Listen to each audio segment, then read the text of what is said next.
In today's video, we'll be talking about the PlayStation Store running yet another free weekend for a Ubisoft multiplayer game, so if you want to take advantage of that and check out this game absolutely free, you can do so this weekend. On top of that, there's a rumor circulating about October's possible PlayStation Plus freebies. They're looking pretty good, however, it's just a Reddit rumor, and I would take it with a grain of salt. However, we have seen rumors like this come to fruition in the past. We saw it before with the rumor that circulated with Deus Ex Mankind Divided and Batman, a Telltale series, and that turned out to be true.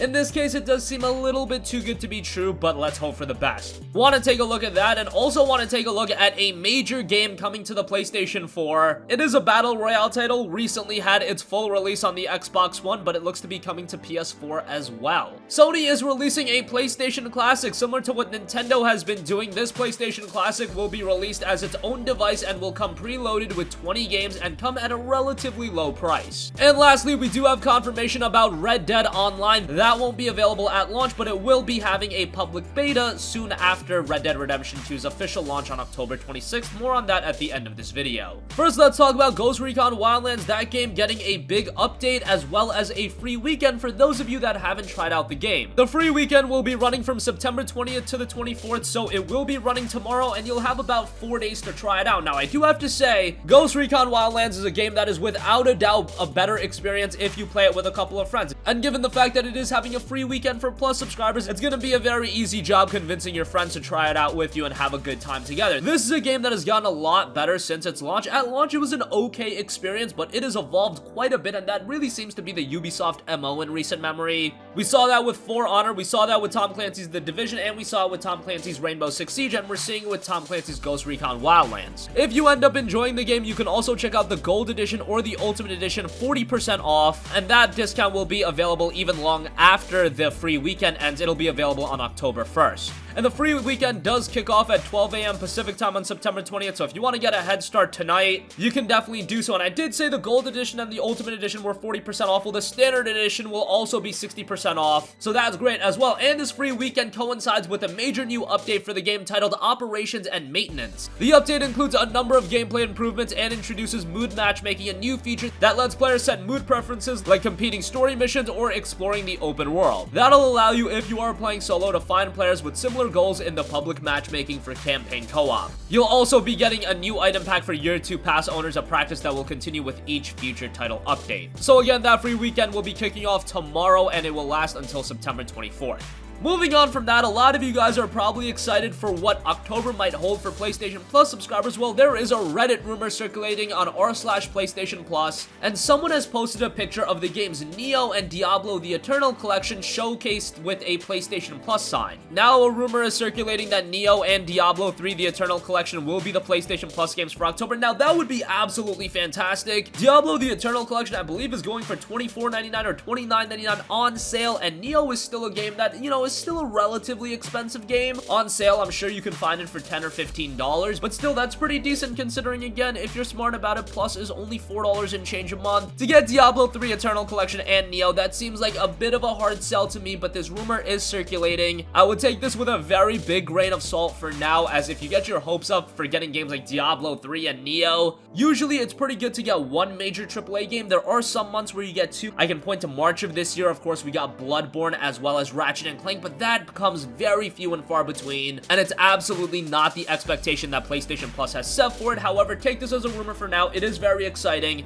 but don't get your hopes up too high. Moving on from that, the Xbox One had recently had one of the biggest game releases that it has ever seen in PUBG. Yes, I know a lot of you guys aren't a fan of the Battle Royale genre, but PlayerUnknown's Battlegrounds is definitely a major game release, and it just hit the Xbox One in its full version, and now it looks like it will be coming to the PlayStation 4. PUBG has been leaked for the PS4 on Korean ratings boards. The filing was made on September 19th, and this does point towards a PlayStation 4 release. A PlayStation 4 release had always been some sort of a formality. However, over on PSN, you don't have any sort of early access program, so it just made PUBG on the console side of things a much better fit on Xbox. Now that the game has seen its full release on the Xbox One, it only makes sense for it to make a foray over to the PlayStation Store. I really don't know how much it's gonna resonate, as it seems like a lot of gamers have grown tired of the Battle Royale formula, or if you're still into into it, you're probably a little bit more excited for something like Call of Duty Black Ops 4 and its Blackout mode, especially with that being a paid experience and PUBG being a paid experience, albeit a bit cheaper at $30. I do foresee Blackout being the bigger Battle Royale title of the two, but we shall see. PUBG was really the game that set the Battle Royale genre upwards, and then we had so many other games stemming off from it. Of course, Fortnite entered the scene, and that was a free-to-play title, and then it just dominated PUBG, and that has really become the most popular game in the world today, so that's kind of incredible. Just to have PUBG on the PlayStation 4, I know not too many of you are excited for it, but it's a very iconic game, and to have it available to PlayStation consumers, that's definitely a good thing.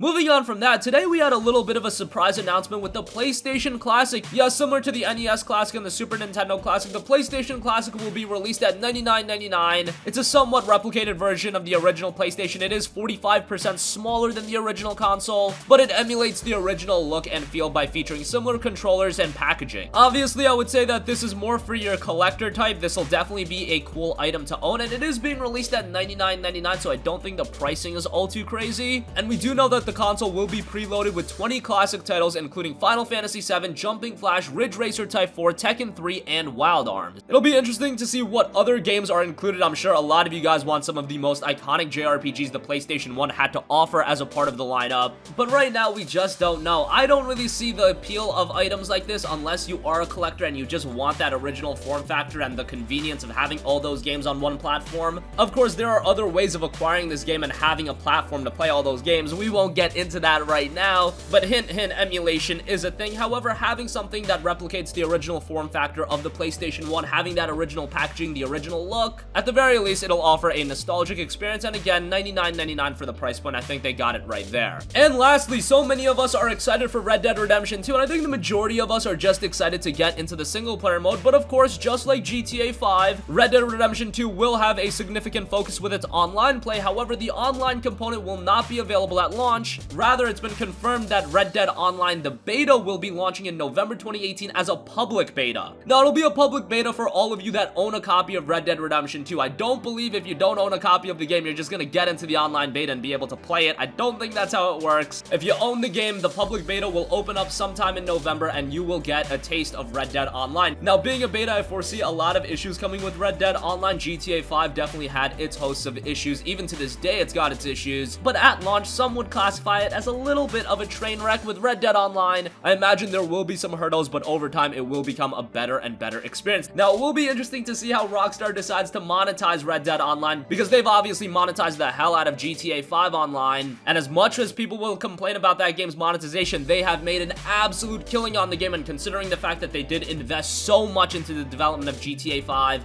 they also invested a lot in the development of Red Dead Redemption 2, and I'm sure they want to recoup their costs. I'm sure they want to make a ton of profit, and by monetizing the Red Dead Online, I'm sure they will recoup some of their costs in developing the game. That's just me being analytical from a business side of things. I know a lot of you guys don't appreciate that, but that's the world we live in. If people are paying for online items, Rockstar is going to continue monetizing their online experiences. Hopefully, we just get a stellar single-player experience to boot, and again, Red Dead Redemption 2 will be released on October 26th. That'll be concluding this video. Again, Ghost Recon Wildlands will be having its free weekend tomorrow. It'll be lasting until September 24th, and coinciding with this is a major update with the operations and maintenance update. You've got a few quality of life improvements, namely the mood matchmaking, so that's quite nice. A rumor is circulating about the October PlayStation Plus titles. Diablo 3 and Neo are being rumored. I would take that with a big grain of salt, as while this is spreading like wildfire and a lot of people are going to put a lot of credence towards it, I just don't want people to get too excited about Diablo 3 Eternal Collection and Neo. That would be one of the best, if not the best month PlayStation Plus has ever offered, so just backpedal a little bit with that if you're super excited. excited. It looks like PUBG will be coming to the PlayStation 4, and an announcement should be imminent if a Korean ratings board is to be believed, and usually these rating boards are on point. The PlayStation Classic will be dropping on December 3rd. It'll come preloaded with 20 games, and it'll come at $99.99 if you're in Canada, a little bit more expensive at $130. And Red Dead Online will be hitting in a public beta form in November, a little after the game's official release on the 26th of October. That's gonna conclude this video. Sound off with all of your thoughts in the comments section down below. Thank you for watching, and goodbye.